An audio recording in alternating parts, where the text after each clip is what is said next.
Hello everyone, welcome into my craft space. Welcome to week 2 of the hashtag 100 days JJI, which stands for Junk Journal Ideas. 100 days of junk journal ideas. A huge thank you to Rachel from RachandBella Crafts for organizing us all together and making a way that we can get through 100 days of wonderful ideas. If you haven't checked out the wonderful list of creators, please do so. I will put the information here all about the collaboration in a lovely little clip here, and at the end of this video I will put in a flip through of the beautiful digital collection by RachandBella Crafts. I believe it's Billet Doux, which stands for love letter. My French is terrible, so please excuse me.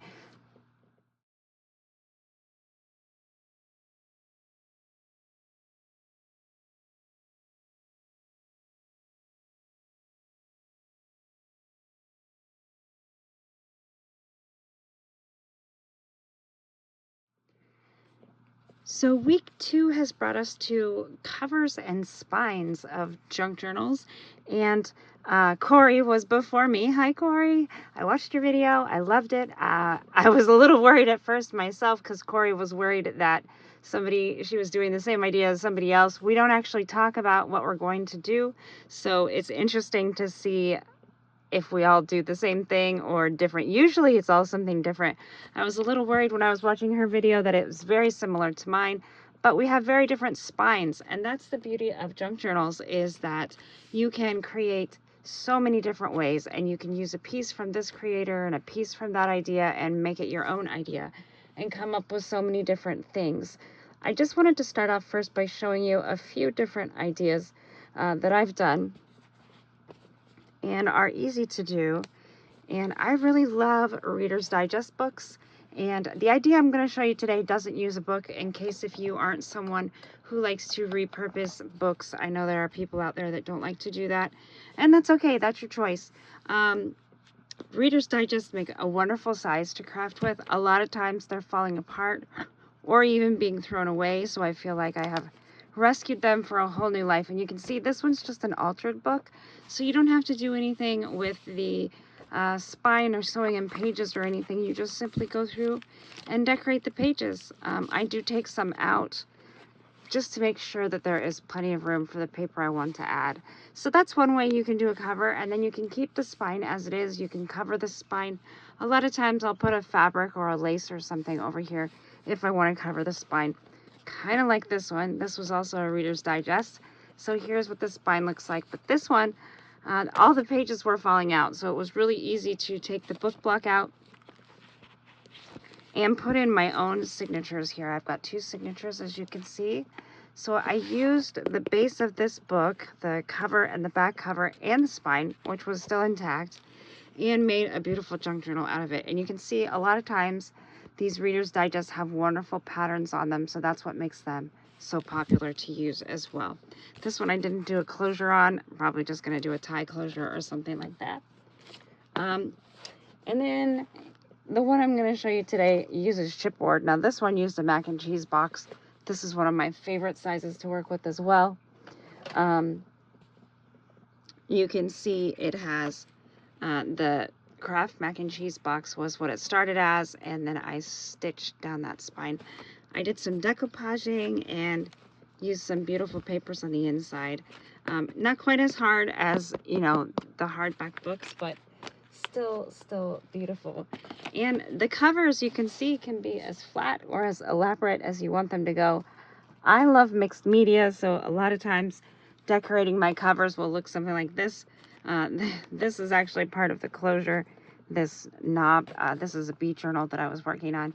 This is wood. This is like some metal bow making stuff. Got some lace and rickrack, decoupage, fabric, all kinds of fun things. And this, of course, was one of those Reader's Digest books that I said, again, is one of my favorite sizes to work with.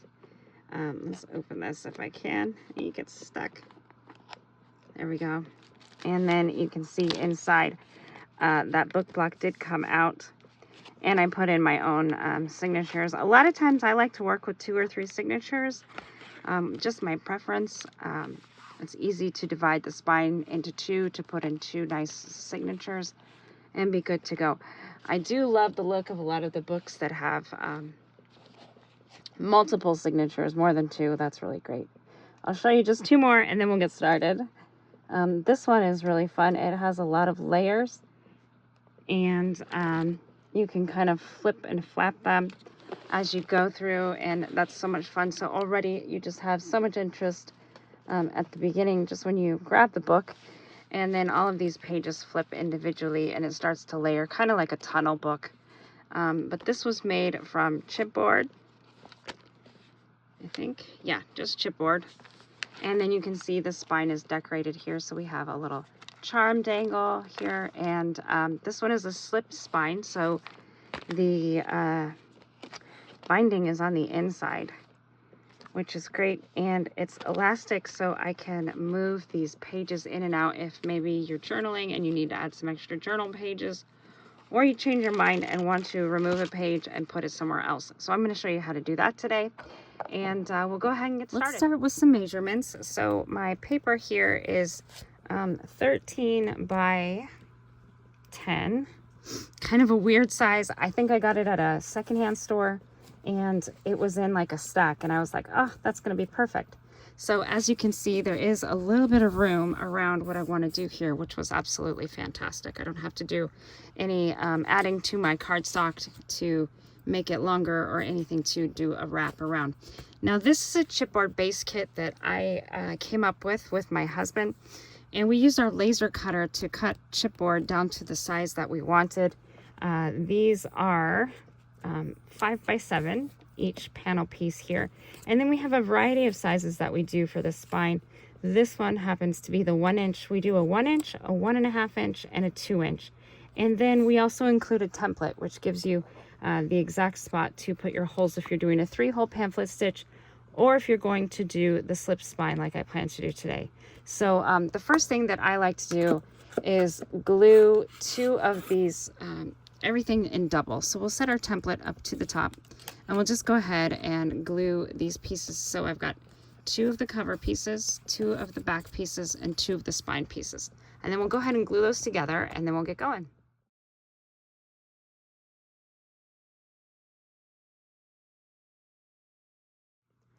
You can use any glue that you like to use. I'm using the Nuvo glue by Tonic here, and I really love it because it gives me a second to fix anything I might need to fix, and I just have that little bit of wiggle room. And some people use double-sided tape, and you can definitely use that. Just use what you're comfortable with, and gives you a really strong hold. I like to go over with a little brayer here. You can use your bone folder or anything that you like to just press that glue that you put in there all the way out to the edges. Remember, this is going to be your cover, so you want it to be nice and strong and glued down. Okay, so what we're going to do now is use this little tool called a 5-in-1, I think 5-in-1 bookmaker or something like that. It's in my Amazon store. I've seen it sold by a couple companies. Some of them are blue, some of them are pink, some of them are silver. It's in my Amazon list as a 5-in-1 tool under tools that I love, and you can find it there. You can also find it online. I haven't seen it in any of the local stores that I frequent here, so maybe your stores will have it. I don't know, but what's so great about it is that you can really go around and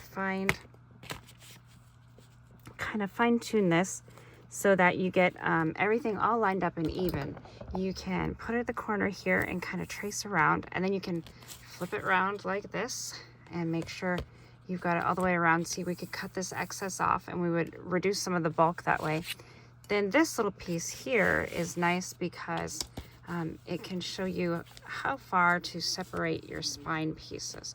So if you line these up just like so, it'll give you that nice gap. A lot of times I don't like to measure everything, so I kind of eyeball where I'm going and put things in here as straight as I can. I'm not going to trim off any of the excess of this paper because really there's not a lot. I'm just going to go with it. And if you don't have one of these tools, you can simply just you know, some people, I saw somebody else was using a little needle that separates this, and she always uses that so she knows that it's got the right gap. Or you can just kind of guess like this. You might also have a piece of cardboard or something like this that you put in between here just to provide the same-ish separation. You just want a little bit of a room so that your book can fold. My favorite part of this tool is the corner piece here that allows you to slice this down so that you have a really nice miter on all of your corners. So I'm going to go ahead and glue this down. You'll see me using the tool here and trying to get everything all lined up, and we'll get this nice and covered and wrapped and ready to go.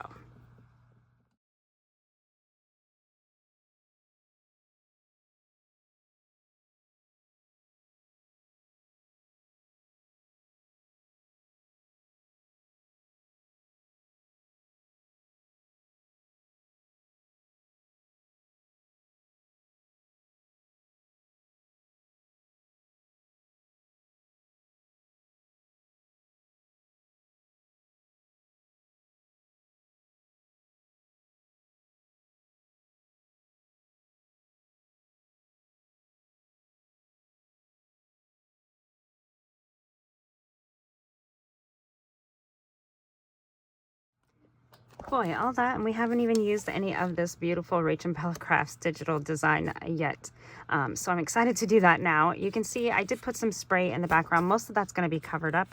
If you like the spray and you like that look, go ahead and keep it there. If that's, you know, just let that be your cover. You might, you know, take a picture like this and just put it in the center or something like that. But I loved this page because together it kind of reminded me of a book already. Like, this is the spine, this is the front, this is the back. So that's kind of what I'm going to do here. I also love to play with these old CD envelopes. So I want to put this in just like this, and then this is going to cover this piece of the puzzle here. And to cover this, I printed a page on onion skin paper, kind of making my own like rice paper. Onion skin paper was used many years ago as typing paper when they would use typewriters, but I love it because you can see that you can easily get your circle to cut out of this CD holder, and it turns the envelope a different color, like kind of gives it that more vintage vibe right there.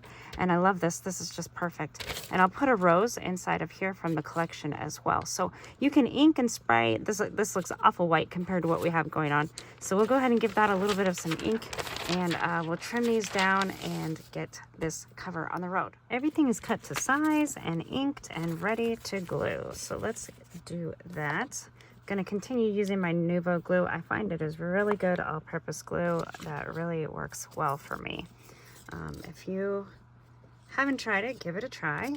If you are someone who likes art glitter glue because it holds like right now, this glue does have a little bit of a give to it, so it gives you just that extra second to kind of move around, which I greatly appreciate. Okay, I'm going to put this little piece over the spine, and I'm going to let it wrap around my edges. Let's make sure that is right on the spine where I want it. Mostly this isn't going to be seen, but it will kind of brighten up the lace that I plan to put over the side. And like I said, I'm going to let it wrap around over here. A little extra protection on the edges of that paper is fine with me. Okay.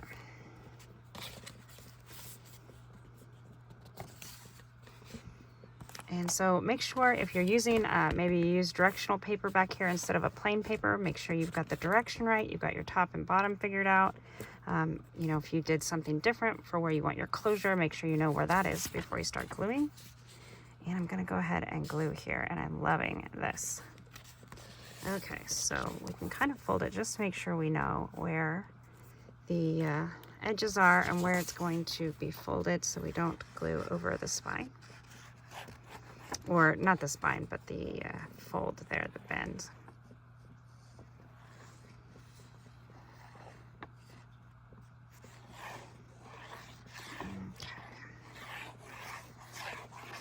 Okay. plenty of glue. Remember, it's the cover, so you want it to be nice and sturdy.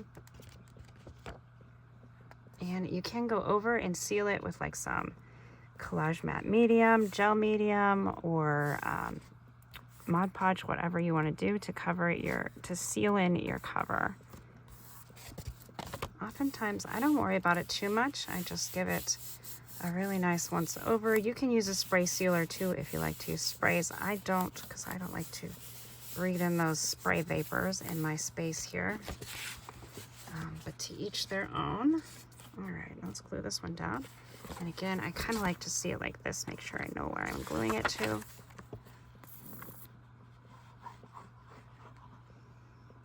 Sometimes when I am working on the covers, I'll do it first because I feel inspired or excited. I have all the pieces I want, whatever the case may be. And sometimes I'll just get the basics down and I'll work on the rest of it later. And the reason for that is because if I want to go all mixed media and do some chunkier, large bits, I want to make sure I'm not fighting that while I'm trying to work on my book. So, you know, the cover will be folded and all the things. And so I try sometimes to do it in the easiest way possible. And if you get to the end of the book and you feel like you're done or whatever, and you want to add things to the cover, there's nothing that says you can't do that. So, you know, maybe adding in some extra little florals here or something to accent the beautiful paper that's already there, or maybe you want to add in a book plate or whatever, you can definitely do all of that. Okay, so I inked up this envelope a little bit. It's gonna go just like this, and I want to put it in now because when I pick a paper for in here, I want to make sure this flap gets covered as it's gonna glue right about there. Do I want to do that now? Yes, we can do that now. All right, we'll go ahead and glue it in right now. And if you're using envelopes, you can use any envelope to create this flap, not just a CD envelope. Make sure you know where the adhesive is that normally comes on the envelope. It's typically in the little flap here.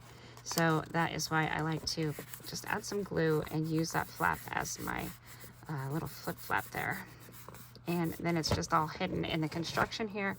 Adds a little extra strength to that side. And now you can see it was like it was almost made for this. It's just perfect. And it's able to be opened.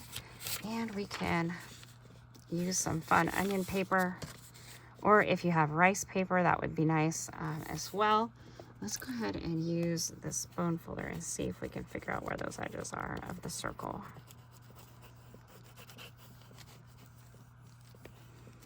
And sometimes if you can't tell where the circle is, we can also tear it apart. I'm not afraid to just let it look torn. So I think what I'm gonna do is put the rose that I want on the inside, which is this beauty here. Look at that.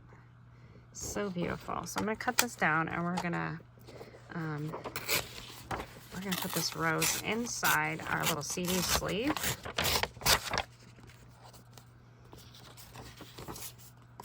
And I'm just tearing because it's round in there and it really doesn't matter if it's perfect or not. I just need it also to be, yeah, we're gonna lose the little bud at the top.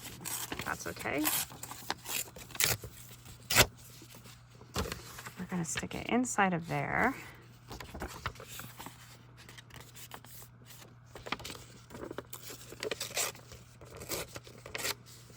And it will be a nice little peek when you open this up. Okay, so by gluing it down, we did have to, let's see, I can fold this. Also, if you're somebody who likes to sew with a sewing machine, you can also take your project right now and just go through. You could have also just sewn on these papers before you glue them down to the chipboard. If you don't want to sew through the chipboard. I know my sewing machine will not sew through the chipboard. Okay, so that's where we're at right now. I think I'm going to take a little more off the side, so it'll just move in just a little bit. And maybe a little off the bottom, so that it'll scooch down.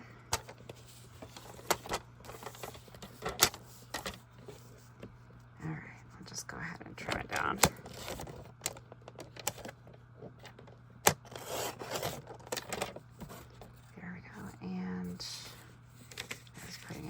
I said I wanted it to scooch one way or the other. We'll just trim a little off this side and hopefully it will just go right in there perfectly.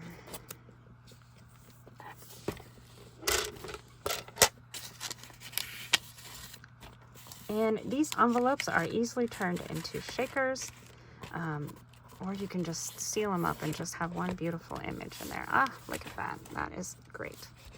Okay, I'm just gonna go ahead and seal it up and just let it be this beautiful little rose.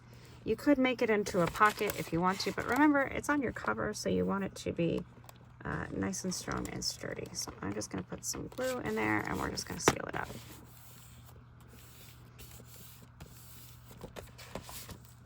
And then this is going to go right here. You can kind of see that rose through the window. And what we're going to do is we're going to go ahead and glue this just around the edges. So I want to glue just around here for right now. And we can add some more glue as we go. And you want to be careful with this glue. It's like a vellum, so if you don't have a glue that dries completely clear, you will see your glue marks, just like you would on a vellum, because this is onion paper. Okay, and so I did not glue the centerpiece, so what we can do now is just kind of catch it with a scissor very gently, or even if you can get it with your fingers, and we're going to tear just the onion paper ever so gently. I don't want to ruin the window. There we go. And we're just going to peel it back. Now I like this tattered and torn look. If you don't have to do this step. You could just cut it. But I think it's beautiful. I think it's going to be a lot like this look, like this rose is just coming, whoops, coming out of this flap. And you can take these and glue them over so that it looks like it's ripped even more. If you want to do that, you can fold them down, bunch them up, just like this.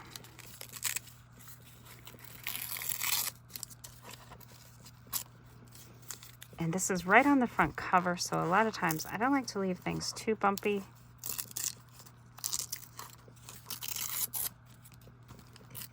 And I'm going to go over these edges with some ink. Okay, there we are, right at the edge of that circle up there.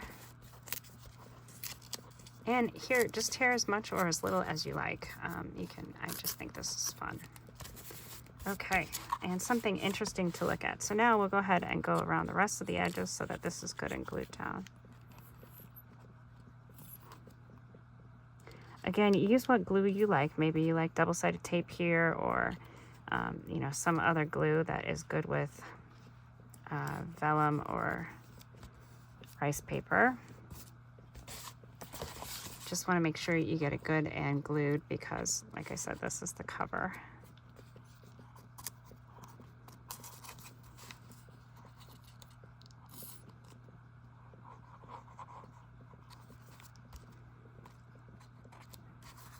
Okay, I think we're good right there.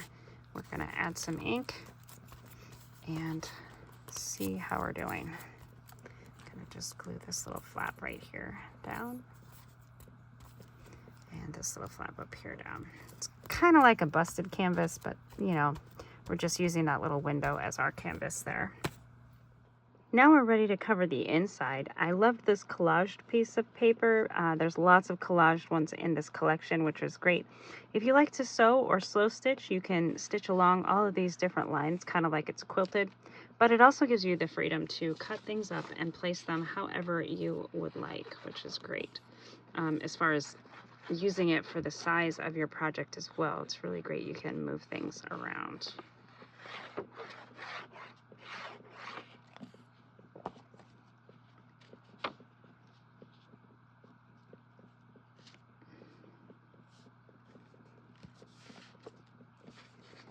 Okay, and see, I wanted this rose, but I didn't want the paper to go like right over. I wanted separate pieces. So I'm still just gonna line that right up and I'll have that rose right in there as well.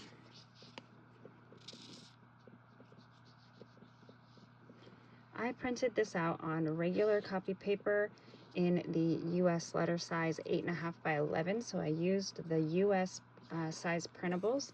They do make it in A4 if you're watching from somewhere else in the world other than the US. Okay. And again, you can use fabric in the center of your spine. You can use other tapes or just about anything that you like. I've got a tape down there, and then now we're using the paper. So I didn't worry about backing this paper onto cardstock because I knew I was going to be putting it over this other cardstock that I've already covered the book base with.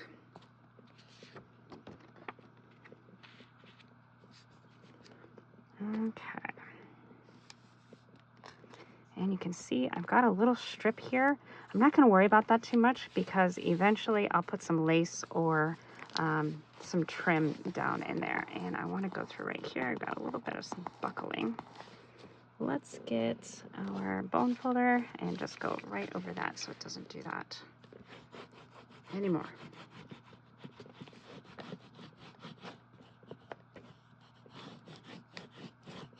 Okay, so our next step is to get our holes in here so we can have our binding. Okay, that looks great. There it is there. And as far as this flap goes right here, you could use a piece of Velcro, like a little Velcro dot right there, or a magnet to hold it down, or, you know, this could also be your closure. You could put an eyelet right here and a piece of ribbon that wraps around and maybe ties over here or something, or wraps all the way around and ties, or maybe it ties this way, any which way that you'd like.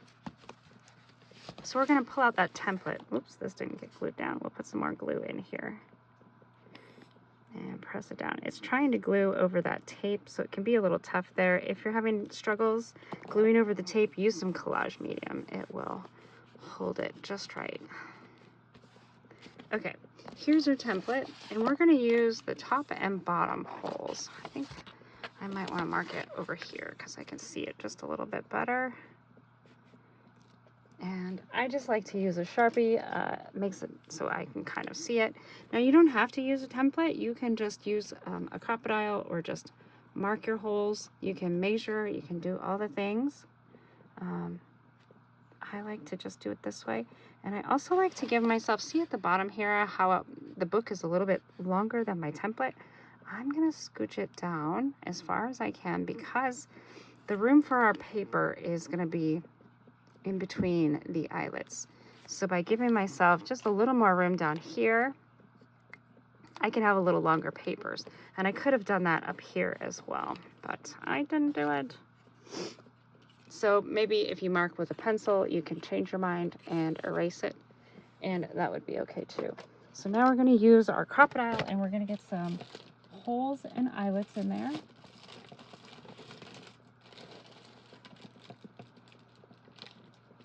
Now I like to put in eyelets because it reinforces the holes, and it's just something interesting to look at as well.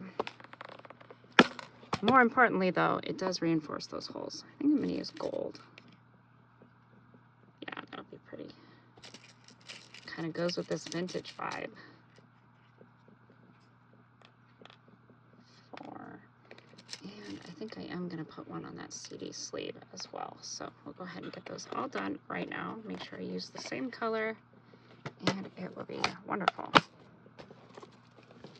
So these are 3/16 eyelets. They are the larger ones, and they are for paper crafting. If you're using eyelets, you want to make sure, as far as the easiest route to go, in my opinion, is to make sure you're using the ones for paper crafting.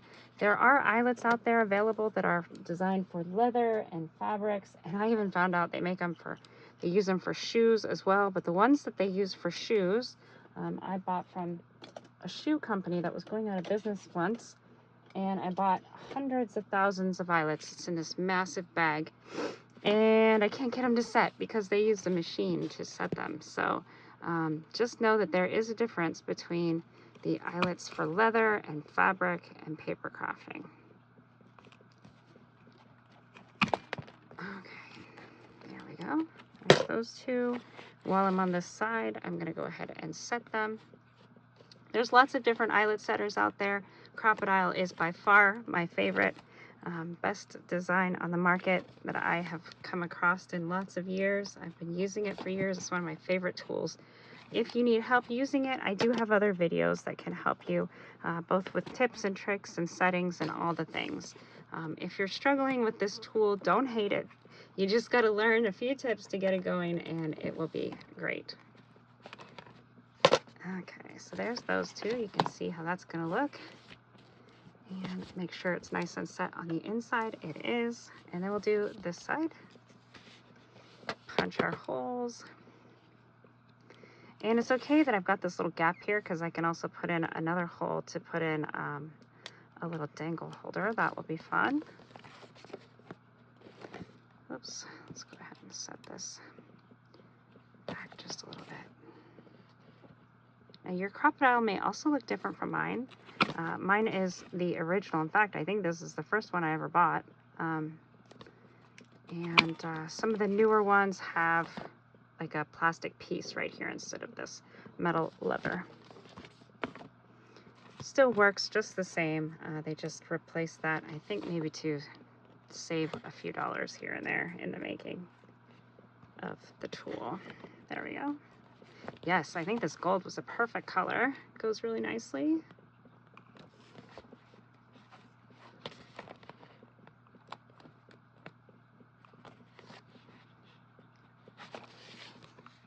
Okay, now that we have those in, the spine is going to take on a different look. I want to eventually put this lace over here, but I think I need to do the binding first. This lace I got from Joann Fabrics, and it has been such a wonderful lace to use. I love it. See how that white just kind of brings out the center? I think I'm going to go down with a little bit of ink before I put the lace on. It's Place and Time. It was $7.99, but I got it for like 80% off or something. And you get 4 yards. It's 2.5 inches by 4 yards. So it's just a wide lace, and I love this. If you can, use lace from anything. If you have it on old clothes, or maybe you found a wedding dress that is old and at a thrift store or something like that. But I love this one because it has this line down the center, and to me that is like just perfect for a spine. Let's give this just a little bit of ink here.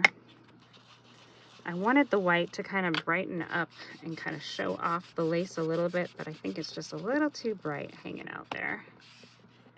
There we go. Yes, that's perfect. Okay, so let's go ahead and get in our binding elastic, and then we'll be able to glue this lace on. And it's also, I kind of like this because the lace is kind of a tuck spot for this little envelope flap. To do the binding, I am going to use this. It's part spandex and part nylon. It's just an elastic cording. You can use beading cording, elastic from the Dollar Tree, from anywhere. This one comes from Hobby Lobby. You get 3 yards. You can see it originally was $2.99, but it was clearance down to 74 cents. So 74 cents is great. It doesn't bother me that it has this kind of little design in it, but it is nice and thick and it's very stretchy, so that's great. We want the strings to be on the inside in this type of binding, so we're going to go ahead and put it through the hole on the outside, and we'll just go up here. And now if you wanted to tie at the bottom, you start at the bottom. If you wanted to tie at the top, you start at the top.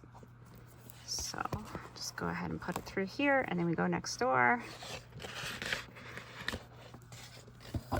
and back through that hole, and that brings it right back down here. Now you can see I did not cut it off the spool. I did not pull out 3 book links or anything like that. I'm a little more frugal with my elastic, not necessarily because it's expensive, but just because I don't like to waste it. So once I get down here and I've got it still here, I will go ahead and snip it off the spool. And you're thinking, that's not enough, but remember, it's stretchy, so we're gonna have more than enough, and we'll still even wind up with a little bit of waste. You can also, if you have it tie at the top, you could use it for a dangle as well.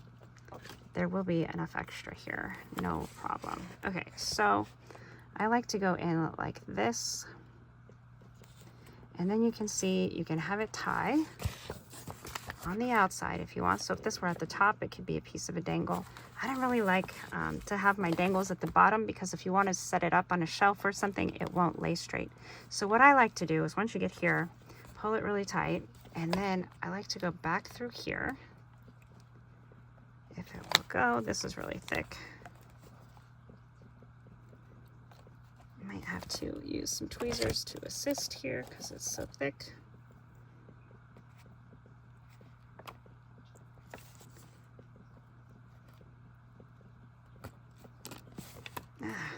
Okay, now I just dropped it. Here we go. So back through.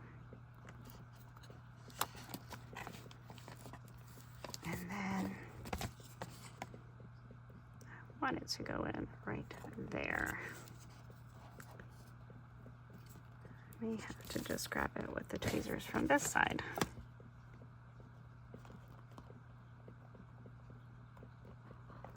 Come on, you.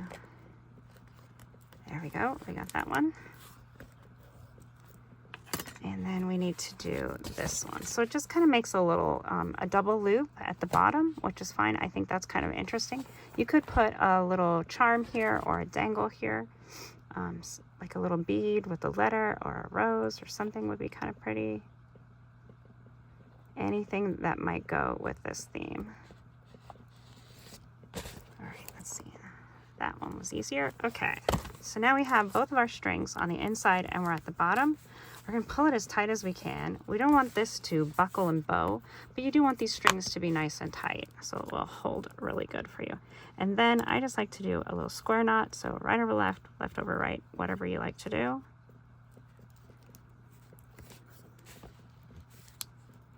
And this part will be seen, but it's okay because our pages will be in here. And it'll be kind of hiding that nicely anyways, so that's okay. And we're gonna have our lace on the outside. So pull this nice and tight. Be careful you don't like pull it apart, and see how much extra that we have. This would have been nice if it was at the top, because it could be like added to whatever bits of dangle. You could put some beads on there or whatever. I'm gonna go ahead and cut it off. It's at the bottom and I don't plan to put beads at the bottom. Sometimes I will put a little dollop of glue on the knot just to make sure it stays. Okay, and see, even without doing the 3 links of the book, we still have some leftover waste here, which can be used for a little bit of a dangly charm or something anywhere else in the book. All right, so now we're ready to put our pages in. And the last thing that I like to do is, you know, decorate the spine out here. You can leave it like this, it looks great. You can hang a little charm here. You can put in a little piece here that will hold a dangle. You can even hook your bulb pins on here and let them dangle. Just be careful when you're hooking in your bulb pins. This is what's holding all the pages together. So if you puncture this or slice it, it will come apart and all the pages will then come out. But to put your pages in here, you just simply get your signatures ready. This will be 2 signatures, and you just slide them in like so, and you can have any size that you want to have, and they do stay in here like this is not coming out, so it's great. And then your other one, these are not my signatures, these are just scrap papers, but just to show you how the pages will go in very, very easily.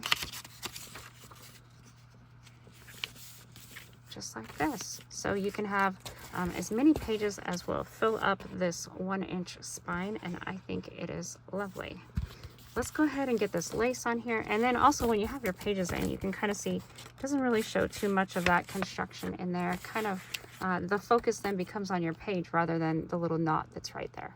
Now we're at the part of the cover where we can just have fun decorating, and I love to use these little brad fasteners that can kind of hold a little charm dangle later.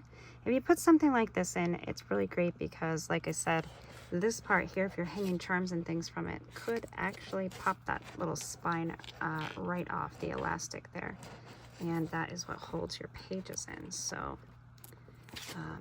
sometimes it's nice to have another way to hang the charm dangles and things like that. All the book jewelry that will come later.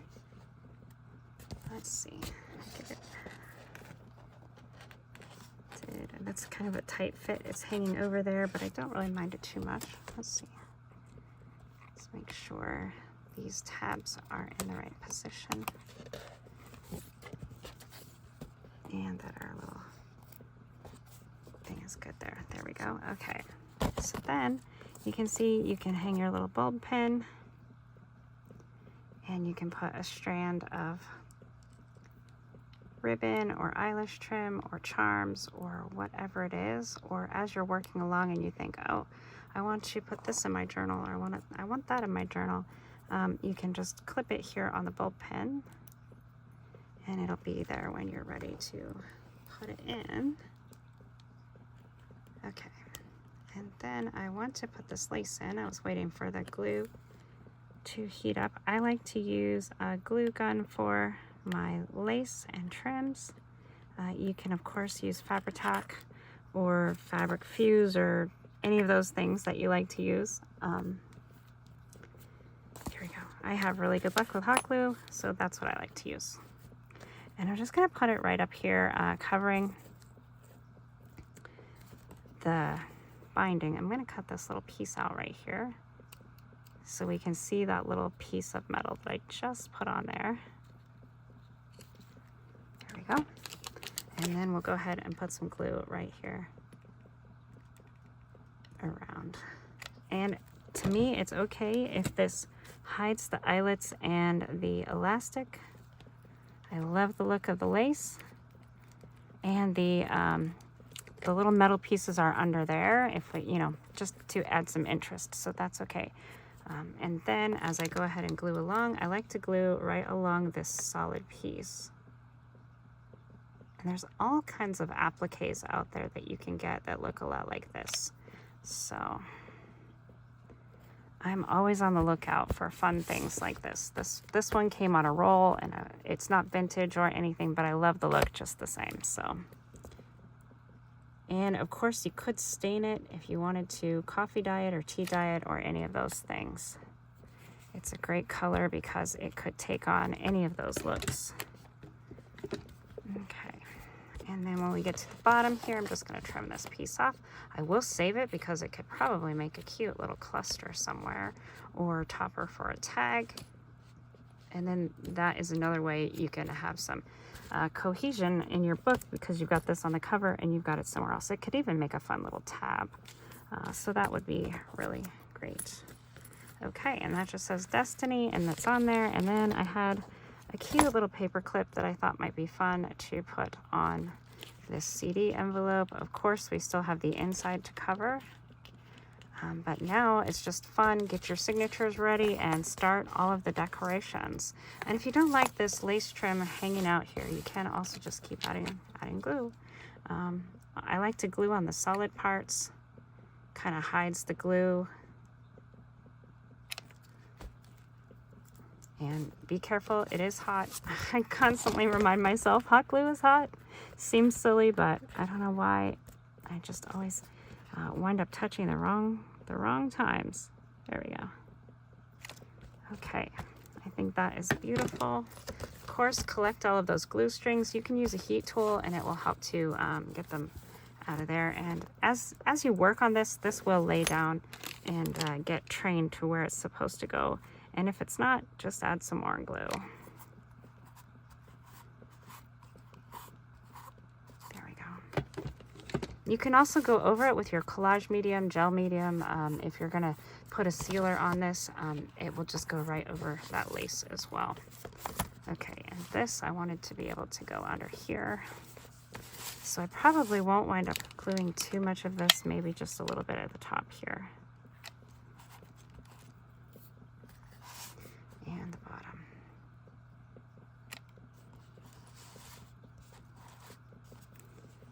Okay, so there we have it. There is our book cover, our junk journal cover with the fun little flap, and our elastic binding that will allow us to slip in pages as we're ready to get our signatures good to go. And that's what I'll be doing next.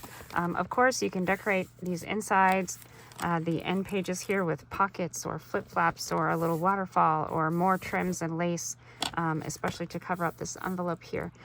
But now the fun begins, because you can start to make it an actual journal or a book. So get those pages ready, and that will be the next step for this book. Again, a huge thank you to Rachel from RachandBella Crafts for organizing this wonderful collaboration for the 100 days of junk journal ideas. Make sure that you're following along and visit some of the other creators, especially if they're new to you. Give them a like, give them a comment. There's lots of giveaways if you comment and like and subscribe on all of the creators' channels. And I'll see you next time. Thanks so much for watching.